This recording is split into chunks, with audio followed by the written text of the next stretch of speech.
Hey everyone, welcome back to another coaching video. Today we're going to be taking a look at a team with no steel and no fire type or poison type versus a charm team. This team the opponent's team has Wigglytuff, and our student is running Annihilate, Shadow Whiscash, Cresselia, Lickitung, Mandibuzz, and Chargebug.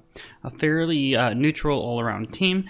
Now, the Wigglytuff here becomes a standout as we don't have anything that can deal super effective damage or take resisted damage. And then we have our own Flyer's Mandibuzz over like the Gligar or the Skarmory or maybe even Talonflame or Charizard. And then we also have our fighter being Annihilate over, let's say, the Vigoroth. So our Annihilate does have that fighting type where Vigoroth doesn't. So those two Pokemon are taking super effective damage from Wigglytuff. But Lickitung also on our team. And Lickitung dealing very I think it's for Pokemon Go, it's like double or triple. I think it's double resisted for Pokemon Go with the licks into Wigglytuff, where Wigglytuff is dealing neutral charm. So right off the bat, recognizing that Wigglytuff is a bit of a problem, as Charmers really like to be in positions where they are either in neutral matchups where they can just out damage with their fast move, or in positions, especially with shields up. So Charm doesn't have to be dealing super effective damage to necessarily get the most use out of it. So we have to try and find a way so that we don't get stuck in a position where Wigglytuff does have those extra shields, right?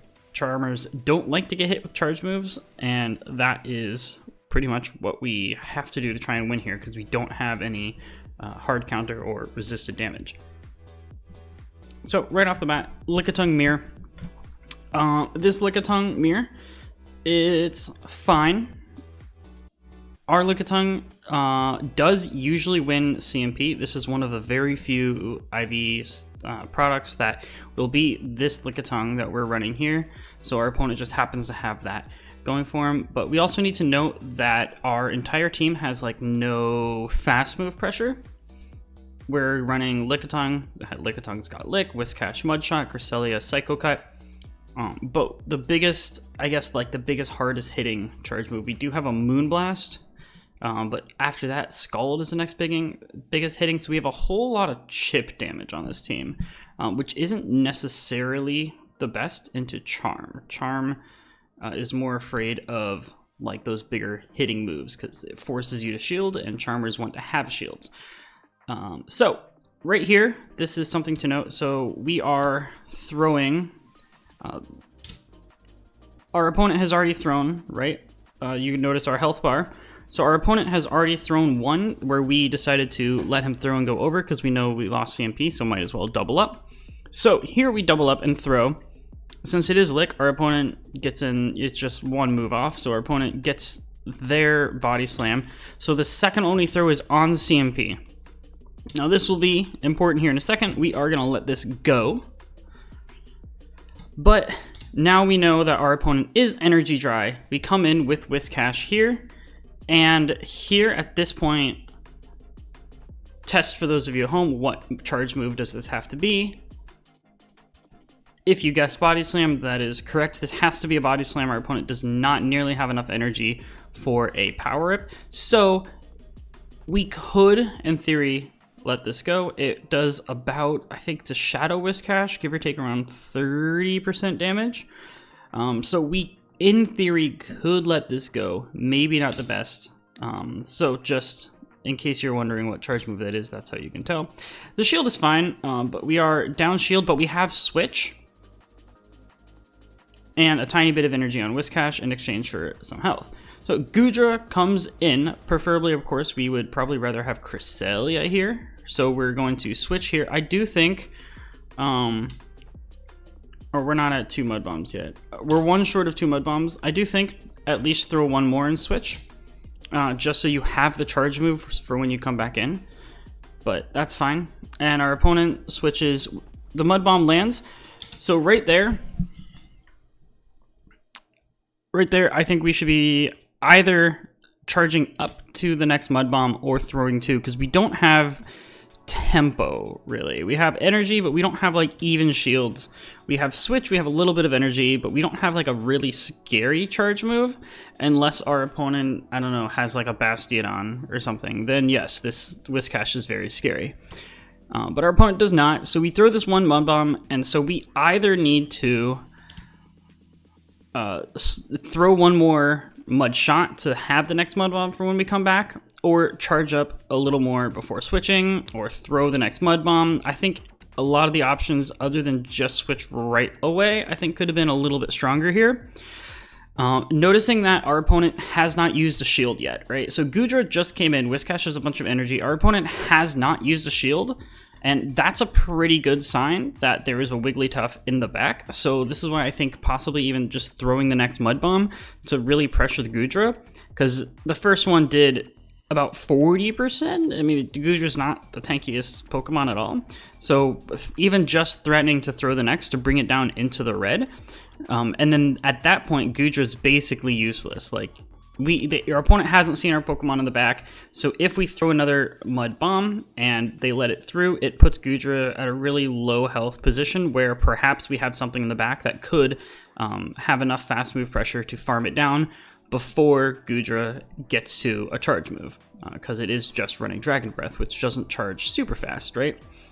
So that option would at least give us a shield and or more damage on the Gudra versus just switching out, which are now the Gudra gets to farm up and switch out. And here it is, double shielded Wigglytuff in the back.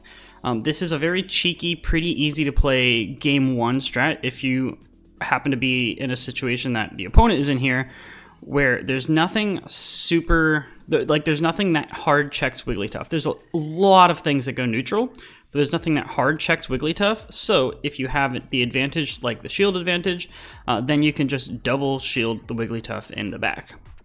So that is something to look out for if you're in the position such as our student. However, in the particular team comp we get, we just don't have any charge moves that pressure enough so that our opponent would have to use the shield earlier. So right here, here's another potential little thing we can do. Our opponent is in the middle of a charm. We're throwing Moonblast, and the switch timer is about to come up. Like it's not up yet, and there it comes up right as we start this Psycho Cut. So one Psycho Cut is 2 turns, one charm is 3 turns, and we're both at 1 shield. Whiscash, I think, is like 1 mud shot away.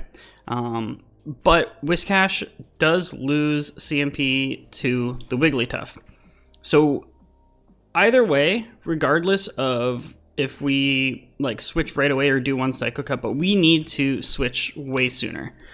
We end up throwing 2 Psycho Cuts. We only need to throw 1, so that right there, when we do have the option to throw at that point, it's able to be CMP'd, in which case we lose. So I think we throw this, and we could even not throw the Psycho Cut. We could even wait right there, see how we're tapping. You can see the tap shows up. It's just below the Whiscash.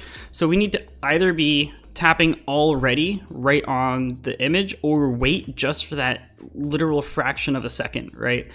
Where the timer wasn't up quite yet. It was, I probably won't be able to get it down on YouTube here to show the exact timing, but it was a fraction of a second. And because we're a little late, Whiscash ends up getting CMP'd. It is just Icy Wind, but now our attack fell, and we don't have the Mud Bombs aren't nearly as threatening. We don't have the shield anymore. We're down to red HP on 2 Pokemon versus Dragon Breath and Charm. First Mud Bomb gets shielded. Second one isn't going to do enough damage, whereas the Mud Bomb from before we got hit with Icy Wind from the middle of the game, those Mud Bombs could have pressured and killed there with that slight difference. So noticing the fact that our opponent has Charm and everything we're doing leading up to this, the Lickitung Mirror Match in the lead is kind of unfortunate in this particular circumstance because it does allow our opponent to set up double shielded Wigglytuff. But noticing, again, double shielded Wigglytuff, they have a Charm where we don't have anything that resists it, so we can expect, and especially in game 1, we can expect this to happen. So building up energy advantages wherever possible. This shield is fine. It's not necessary. It's fine. I don't think it's bad. But just noting ways to count your energy is ways to count your opponent's energy. You can base it off of your own. And right here, instead of switching, we need to at least have that Mud Bomb, because we could have pressured the Wigglytuff before it gets the Icy Wind off earlier, or doubling up and pressuring Goodra a whole lot in the middle here, right? I think those are two different options we could have done to help better manage that energy. There's not a particular need to switch right away because Goodra runs Dragon Breath. It charges up rather slowly, and its big charge moves aren't that threatening. It's usually Aqua. I believe this one is Aqua Tail Power Whip. I don't have the team sheet in front of me, but I believe it's Aqua Tail Power Whip. It is shiny, so it could be Aqua Tail Thunder Punch. But yeah, no need exactly to switch right away. We can charge up a little more energy because Cresselia is super tanky. It's not really threatened by this, right? And then they switch, we get Wigglytuff, and here we are stuck in this position. So, game 2, our opponent has the momentum going. So at this point, I think since what we ran into is we didn't have enough, we just didn't have enough damage, right? We were running 3 Pokemon with no fast move pressure. So I do like that we added Annihilate because it has counter. Unfortunately, it doesn't have fast move pressure on the Wigglytuff. It pressures everything else, but it doesn't pressure the Wigglytuff. And unlike some of the other potential fighting type, like other counter users, it doesn't have a fast move that does literally any damage to Wigglytuff. Wigglytuff is the normal fairy, and Annihilate right now doesn't even have Ice Punch for neutral. It's running, which most Annihilates are running right now, which is Night Slap Shadow Ball. So we have 0 pressure with Annihilate onto that Wigglytuff. So I would suggest at this point adding Annihilate's fine for the rest of the team, right? But we need something with more pressure. So adding a Charge-a-Bug feels really, really good here. Like Whiscash Charge-a-Bug seems a little bit better than the Cresselia in the middle because we still don't have as good of a neutral into Wigglytuff if we're relying on that. Okay, so, and there's Wigglytuff in the front. Our opponent is taking the momentum they have in game 1 and just absolutely running wild with Wigglytuff in the front. So we should switch to Cresselia here to see what they answer with.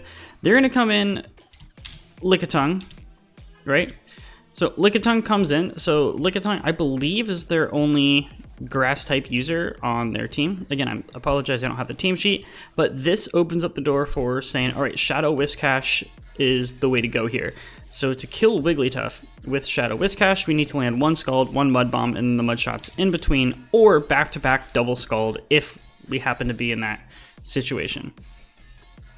So we can just play this out.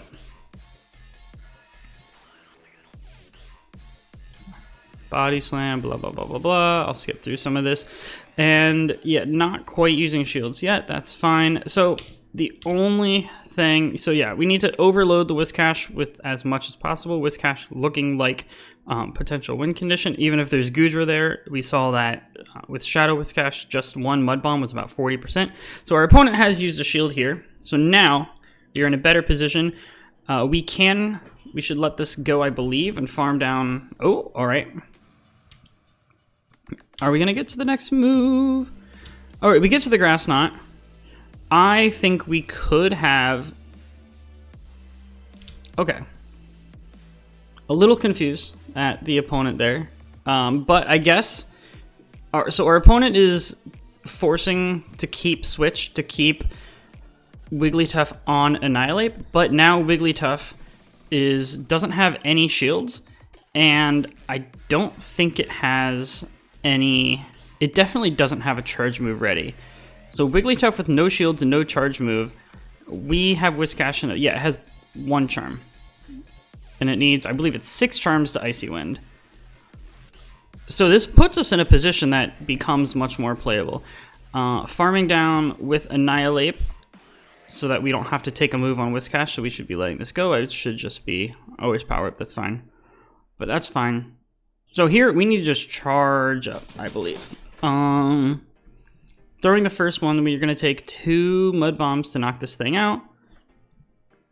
We're going to shield this. Again, Wigglytuff has, I think, 2 charms now. So here, I don't think we need to throw right away. The problem here is how much damage, like what's going to do the most damage. This is the end game. There's no shields. We just need to like get our charge moves out faster, which we are going to do. So what's going to do the most damage? Is it Dragon Breath or Charm? Gudra is realistically not getting to another move, and Wigglytuff needs 4 more charms. I believe it was at 2. Needs 4 more charms to get to its Icy Wind. So while yes, we should shield this, I don't think the damage that Dragon Breaths are doing is going to be more than Charm. Yes, it's doing a lot, but I think the Charm is going to do more. And if we charge up just a little bit more, we have, you can interrupt charms and delay the damage with your charge moves, where you can't do that with Dragon Breath, because Dragon Breath's 1 turn versus Charm is 3, and Mudshot being 2, so we have that option to interrupt. So like right there, instead of throwing this Mud Bomb right away, just take a little more Dragon Breath damage to have more energy to allow us to throw more charge moves at Wigglytuff. Wigglytuff is basically full health, and Annihilate is kind of useless.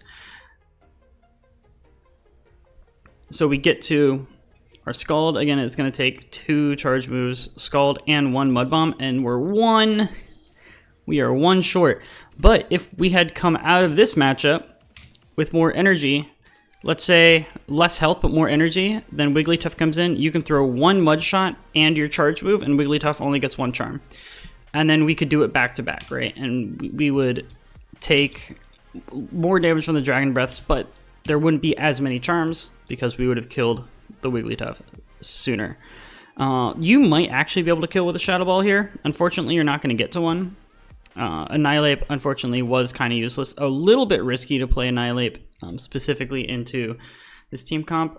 There's a Lickitung. Our opponent showed, I don't remember the whole team. I'm sure there's a flyer, but a Lickitung, the Wigglytuff, and a Gudra. Annihilate, of course, can beat Lickitung, but it's not pretty. And then if you get charmed down after that, not ideal, because then Wigglytuff has a form of advantage, and Charmers like to be even just in neutral positions. Yeah, so just a couple little things there. Unfortunately, the team just didn't have good matchups against Wigglytuff, but ways to recognize when you see something like Charm. Expect at some point, especially game 1 or 3, like if they're riding the momentum or they need a Hail Mary, right? Then you could see Double Charm sitting in the back. Now, it generally will only work once in the set of 3, but sometimes that's all you need. You just need that 1 win. All right, thank you all for watching. Let me know down in the comments how you guys deal with Charm. Do you just run Steel types? Do you like Fire types, Skeledirge, Talonflame? Charm's annoying, but it's not unbeatable.